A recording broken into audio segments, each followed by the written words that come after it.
अस्सलाम वालेकुम, आदाब।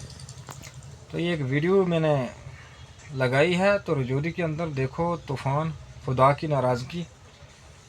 तो बस ये है कि हमारे अमाल भी वैसे ही हैं। वीडियो को ज़्यादा से ज़्यादा शेयर कर देना। फिर भी अल्लाह की रहमत के तलबगार हैं। ओके, अल्लाह हाफ़िज़।